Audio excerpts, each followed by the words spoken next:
Welcome students. Hope all of you are fine and safe at home.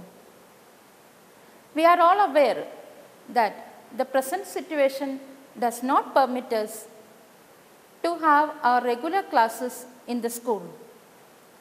But that does not stop us from learning. Keeping this in our mind, here we start teaching science for standard 10th.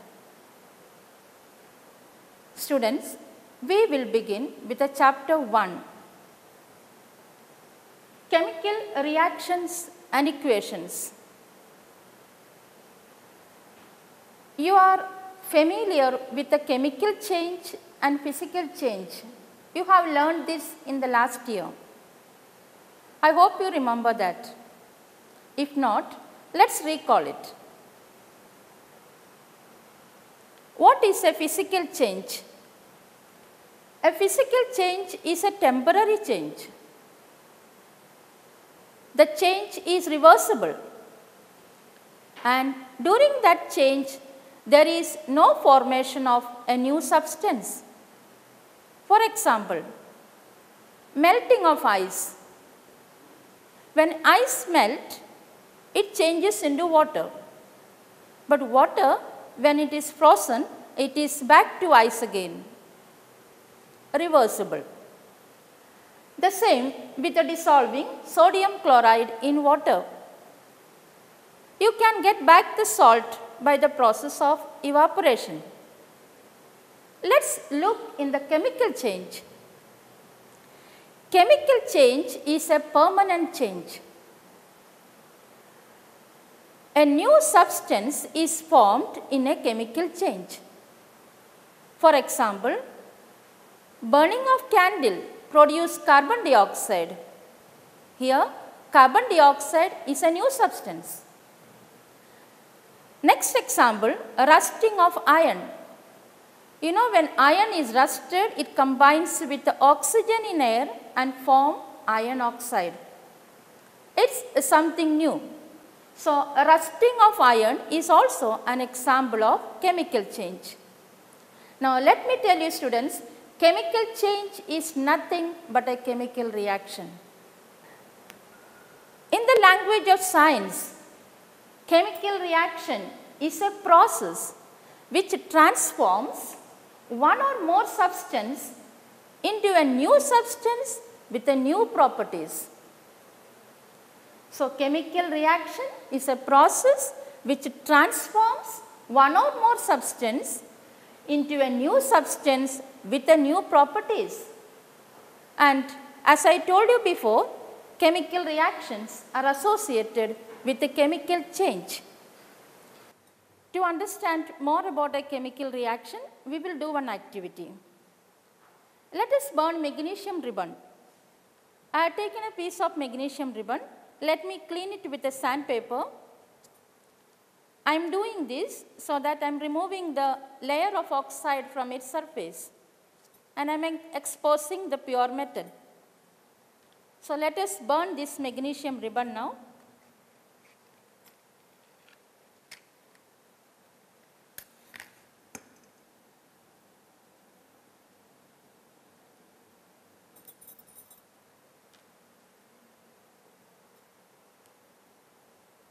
You know students, while doing this experiment, be away from the burning of magnesium ribbon as far as possible, because it is not good to see this with the direct eyes.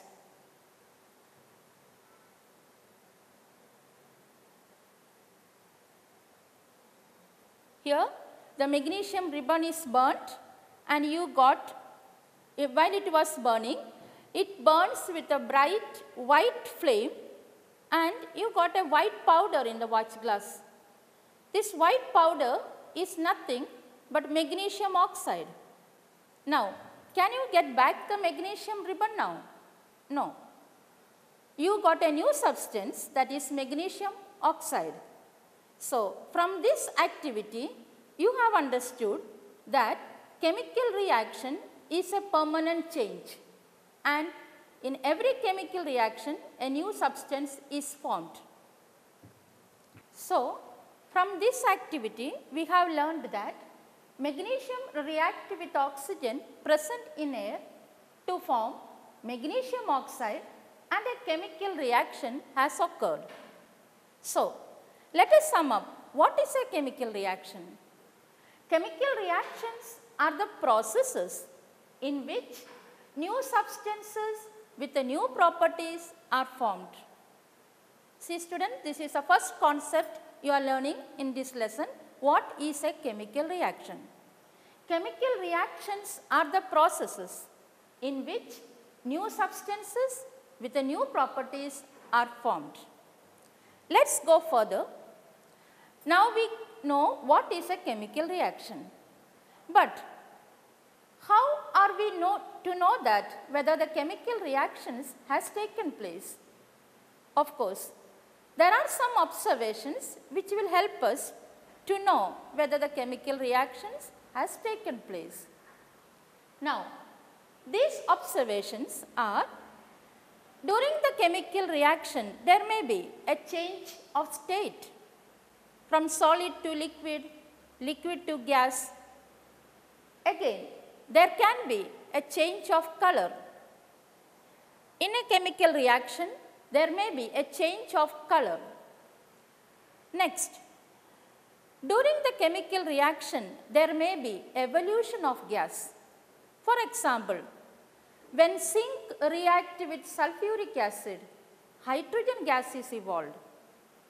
And also, the next observation is, chemical reactions takes place with a change in temperature. There are chemical equations which involves absorption and release of energy. So, these are the observations which will help you to know whether the chemical reaction has taken place. So, this is the second thing you have to remember. First thing you learn, what is a chemical reaction? Second thing, what are the observations that will help us to know whether the chemical reactions has taken place? One, change of state, change in color, evolution of gas and change in temperature. Hope it is clear to you students. We will move on to the further. So, we have learned what is a chemical reaction. Also, we learned what are the characteristics of a chemical reaction. Next, moving on, we will learn now how to represent a chemical reaction. There are different ways of representing a chemical reaction. There are three ways mainly. One, in the form of sentence. Second, you can represent a chemical reaction with the help of word equations. Third, with the chemical equations. So, there are three ways of representing a chemical reaction. One, the form of sentence. Two, word equations. Three, chemical equations. Let's see this one by one. First, how to represent a chemical reaction in the sentence form? Let me tell you, it is a very long process and it is not convenient. It is time consuming because we have seen just now one activity of burning of magnesium ribbon. Let's write that reaction in the form of sentence. When magnesium ribbon is burned in air, it gets converted into magnesium oxide. You have to write the entire sentence. It takes time. That is a disadvantage of that. So, what is the next way of expressing it? Word equations. Here, we use the names of the reactants. Now, you got a new term, reactants. What do you mean by reactants? Look at the equation. Magnesium plus oxygen gives magnesium oxide. Here, what are the substances which are taking part in the reaction? Of course, that is magnesium and oxygen. So, students, the substances which are taking part in the reaction are called reactants. So, I hope you understood what are reactants. Reactants are nothing but the substances which are taking part in a reaction. Now, reactants are always written in the left hand side.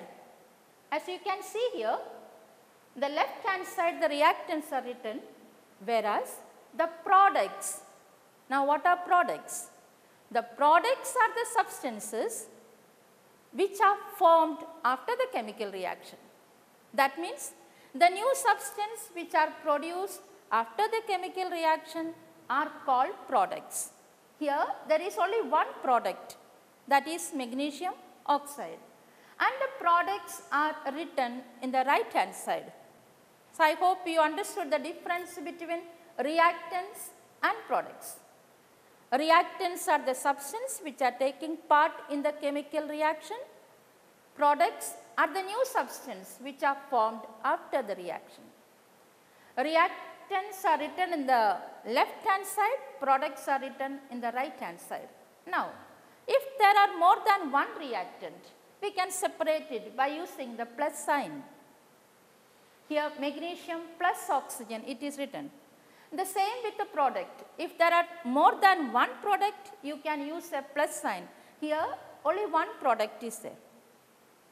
And between the reactants and the product, there is an arrow which points towards the product and which indicates the direction of the reaction. I hope you have understood about the word equations. Here we use the name of the reactants. We don't write in the sentence, we only write the name of the reactants. Next way of representing a chemical reaction is by writing chemical equation. This is the most convenient form because it is the shortest form. Here we don't write the names, we write the symbols and the formulae. I hope you remember in 9th standard you have learned the symbols of the elements. Oxygen, the symbol of oxygen is O, symbol of hydrogen is H. I hope you can recollect it. The same we have learned the formulas also, how to write the formula by knowing the valencies of the element. Okay, let's come back here, the chemical equation. Chemical equation, as I said, we use symbols. We can say it is a symbolic representation of a chemical reaction. Symbolic representation of a chemical reaction is known as a chemical equation. Here I have given examples of two equations. One, we have already seen this. 2mg plus O2 gives 2mgO. You must be wondering from where the 2 came. The 2 is after balancing, which I will be dealing later on. Next, the symbol of magnesium is Mg. The symbol of oxygen is O. Molecular formula is O2. The formula of magnesium oxide is MgO. Let's see another example. Zinc reacts with the sulfuric acid, that is Zn plus H2SO4 gives ZnSO4 plus H2. Here, what are the reactants here? Zinc and sulfuric acid. Whereas, what are the products? Zinc sulfate and hydrogen. So, here instead of words in this type of expression, we use symbols and formulae. So, I hope it is clear to you the three different ways of expressing a chemical reaction. Let me tell once again, in the form of sentence, in the form of word equations, last in the form of chemical equations. And among these three, the most convenient and the best method is chemical equation. Let's learn further. So far you have learned what is a chemical reaction, what are the characteristics of a chemical reaction. Then we also learned about how to express a chemical reaction. Three concepts we learned. Next, what do you mean by a balanced and unbalanced chemical equation? Okay. What is a balanced chemical equation and unbalanced chemical equation? Let us see, I have given an example here. Zn plus H2SO4 gives ZnSO4 and H2. Now, I say that it is a balanced chemical equation. How do we know it is a balanced chemical equation? What do you mean by the word balanced? Balanced chemical equation will have equal number of atoms of the element in the reactant and equal number of atoms of the element in the product. That means number of atoms in the reactant will be equal, will be same to the number of atoms of the element in the product. Let us see it more clearly. Let us write the name of the elements in this equation. The first element is zinc. The next one is hydrogen, symbol of hydrogen H. And the third is sulfur. And the fourth is oxygen. In the reactant side. Okay? Now, let us count the number of atoms of these elements in the left hand side. So, zinc, there is only one atom. Hydrogen, as you can see, there are 2 atoms of hydrogen. Sulfur, there is only one atom. As you can see, oxygen, there are 4 atoms of oxygen in the left hand side.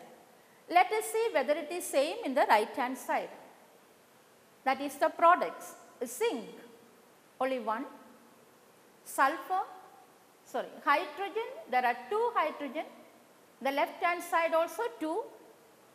Sulfur, 1 sulfur in the right hand side. The left hand side also 1. Oxygen, 4, both in left hand side and right hand side.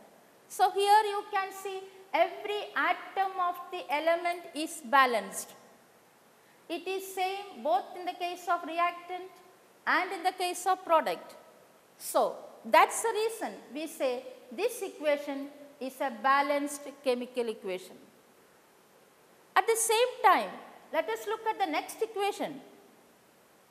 This chemical equation, Mg plus O2 gives MgO. Let us see the elements in this second equation. Magnesium Mg and oxygen O. Number of atoms of magnesium in the left hand side is 1, right hand side is 1. Correct. What about oxygen? There are 2 atoms of oxygen in the left hand side, but here it is only 1. This particular equation is unbalanced. The unbalanced equation is also known as skeletal equation. So, what do you mean by a skeletal equation? Skeletal equation is nothing but an unbalanced equation. So, the equations can be balanced and unbalanced. Unbalanced equation is also known as skeletal equation. Students, it is a must that we must balance chemical equation. It is a must. Why? Why should we balance a chemical equation? Again, last year you have learnt law of conservation of mass. The total mass of the reactants before the chemical reaction is equal to the total mass of products after the chemical reaction. It is called the law of conservation of mass. Mass is neither created nor destroyed, it is conserved. So, therefore, the atoms of the reactants must be equal to the atoms of the product. Hence, we need to balance the chemical equation. So, skeletal equation is an unbalanced chemical equation. So, skeletal equation is against the law of conservation of mass. So, we cannot violate the law of conservation of mass. This is the reason we must balance the equation. There is a need to balance the equation. I hope you have understood. We are going next balancing a chemical equation. You know students, it is a very important concept in chemistry. And often many students get confused with this. But if you know the correct method of doing, then you will enjoy doing it. So let us learn how to balance a chemical equation. Here we start now. I have written a chemical equation. You can see Fe plus H2O gives Fe3O4 plus H2. We need to balance this chemical equation. Students, we have 5 important steps to follow this. I hope you can understand. We have to go balancing equation step by step. So, in the step 1, what we have to do first? You have to count the number of atoms of elements on both the sides. How many number of atoms of each element? Here, Fe is one element, next is hydrogen, next is oxygen. So, we got 3 elements here in this equation. So, what is the first step to do? Count the number of atoms of elements on both the sides. So, let us start. Element, number of atoms, the left hand side, that is a reactant, and number of atoms in the right hand side, that is product. Let us count now. First element, iron. How many atoms are there here? Only one, correct. And in the product, 3 atoms of iron. So, in the left hand side is 1, the right hand side is 3, right as it is. Next element is hydrogen. How many hydrogen atoms in the left hand side? 2. And in the right hand side also 2. The next element is oxygen. How many atoms of oxygen in the reactant side? 1. And here in the product there are 4 atoms of oxygen. This is the first thing you have to do before starting balancing a chemical equation. What you have to do? Count, just count the number of atoms of the elements in both the sides, on both the side, reactant side and the product side, and write this way. Is it clear? Shall we go to the next step? Step 2. So, what have you done in the step 1? You have just counted the number of atoms of the elements on both the sides. In step 2, we have to really start balancing it. For that, you have to select, in the chemical equation, you have to select a compound which contain maximum number of atoms. Select. Okay, this is an element, this is a compound, this is another compound, this is an element. So, select the compound which contain maximum number of atoms. Can you tell me which compound here? Yes, it is Fe3O4, iron oxide. In that compound, look at that compound again. In that compound, select an element which has got more atoms.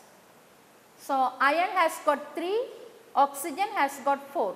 So, here which element has got maximum number of atoms? That is oxygen. I hope you can understand. In this equation, first you have to look for the compound with the maximum number of atoms. In that compound, look for the element with the maximum number of atoms, and we have selected oxygen here. And now, atoms of oxygen. In the initial stage, okay, there was only one oxygen, the reactant side. But in the product side, there is 4 atoms of oxygen. Now, we need to balance oxygen. So, how to do this balancing? To balance, remember you cannot make any changes in the subscript. These are the subscript. You cannot make any changes here. You can make changes in the coefficient. So, to balance oxygen, the reactant side, let us multiply this with 4. So, when you write 4 here, you get 4 oxygen in the left hand side, 4 oxygen. This 4 is applicable for oxygen as well as hydrogen. Now, hydrogen, number of atoms of hydrogen now becomes 4 2s are 8. Let us go to hydrogen later, we will come back here oxygen. Now, we have balanced oxygen, 4 1s are 4, here also 4. So, oxygen is balanced here.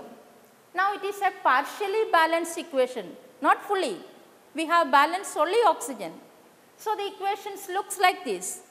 Fe plus 4H2O gives Fe3O4 plus H2. There are 4 oxygen in the reactant side and there are 4 oxygen in the product side. I hope it is clear, students. In the step 2, what you have to do. Now, we will go to the step 3. We have a partially balanced equation with us, that is Fe plus 4H2O gives Fe3O4 plus H2. Balancing is not completed, still we need to balance 2 more elements. So, let us do that in the step 3. Now, we have got 2 more elements, one is iron, other one is hydrogen. You can select whichever you want. So, let us now balance hydrogen atom in the partially balanced equation. So, here let us see the atoms of hydrogen now. We have seen the atoms of oxygen. We have done with that. Now, atoms of hydrogen. In the initial stage, in the reactants, now how many number of atoms of hydrogen? You have to multiply this, 4 2s are 8. 4 molecules of hydrogen, that means 8 atoms of hydrogen. But in the product, there is only 2 atoms of hydrogen. So, how to balance this hydrogen? I had told you before, you cannot make any changes in the subscript. 3, 4, 2 are the subscript. We cannot make changes. If we make changes there, then we are changing the entire formula of that. We can only write the number here. We can write the coefficient here in front of hydrogen. So, to make it 8, you have to multiply this with 4. So, when you write 4 here, 4 2s are 8. So, the hydrogen becomes balanced. Let us see the equation how it looks like now. Fe plus 4H2O gives Fe3O4 plus 4H2. Here this is the equation with the 2 elements already balanced. Which are those? One is oxygen, other one is hydrogen. Hydrogen is 4 2s are 8 in the reactant and 4 2s are 8 in the product. Oxygen once again 4 oxygen in the product and this 4 is applicable for hydrogen as well as oxygen. So, there are 4 oxygen in the reactant also. So, I hope it is clear so far. We have got only one element is remaining to balance. We will see that how to do that. This is the step 4. We have the equation like this with us. Now, examine the equation and pick up what is left now. What is left is iron. Now, to equalize iron atom, here 3 atoms of iron is there. You just put coefficient 3 before iron. So, 3 atoms of iron. The beginning initially only 1, the product 3. When you put coefficient 3, it becomes 3 Fe and the product also 3 atoms of iron. Now, we have an equation this way. Step 4 is over. We have done with the balancing. Now, the step 5, we are only checking whether it is balanced or not. Now, we have the equation this way. Let us see the next step. Finally, step 5. As I told you at the beginning, balancing equation consists of 5 steps. Fifth step is only to check and make sure that every atoms of the element in the reactant and the product are balanced. Finally, let us check the equation by counting the number of atoms on both the sides. Element, number of atoms in the left hand side, number of atoms in the right hand side. What is written on the left hand side? Reactants, and the right hand side products.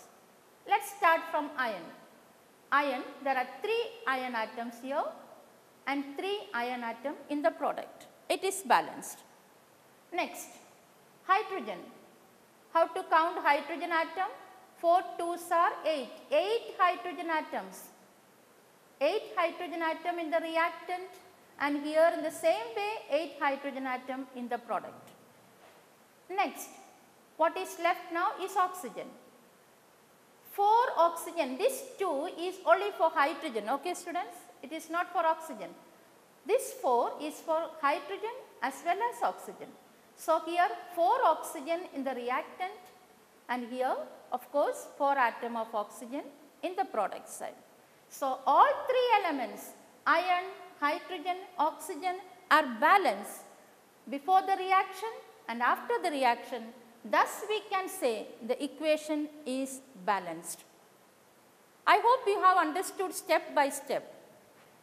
I will be giving you more examples at the end of the lesson. Now, the above equation is fully balanced. Now, we call it as hit and trial method. For this kind of balancing, we call it as hit and trial method. Why? Because we make trials by using the smallest whole number coefficient. That is why we call it as hit and trial method of balancing a chemical equation.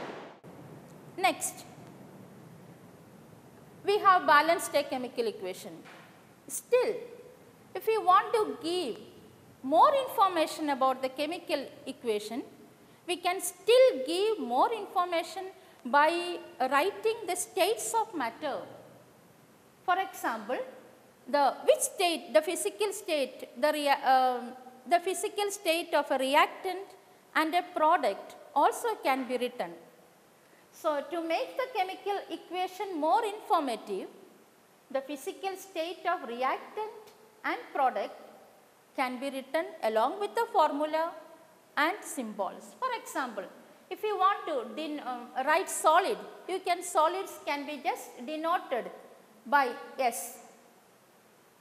Liquids can be denoted by writing small letter L, and gases can be denoted by G. Solutions in water is expressed by writing AQ. What is AQ? Aqueous solution. Solution made with the help of water, where water is a solvent. Now, if in a chemical reaction, if there is an evolution of gas, you can put the arrow mark pointing upward. That means a gas is evolved. Suppose in a chemical reaction where if a precipitate is formed, that also you can show by putting an arrow mark which points downward. So, upward arrow mark shows the evolution of gas, and downward the formation of precipitate. Example, calcium hydroxide, CaOH2, aqueous, because it is lime water. Solution is made in water, plus CO2 is a gas, gives calcium carbonate, again it is a solid, and water liquid. Students, however, writing the physical state of reactants and product in a chemical reaction, in a chemical equation, it is not compulsory. So, let us move on to the next one. Let us recall what all we have learned so far. We have started with a chemical reaction. We have seen a chemical reaction. We learned the characteristic of a chemical reaction. I hope you remember: change of state, change of color, evolution of gas, change of temperature. Next we learnt what we mean by reactants and product.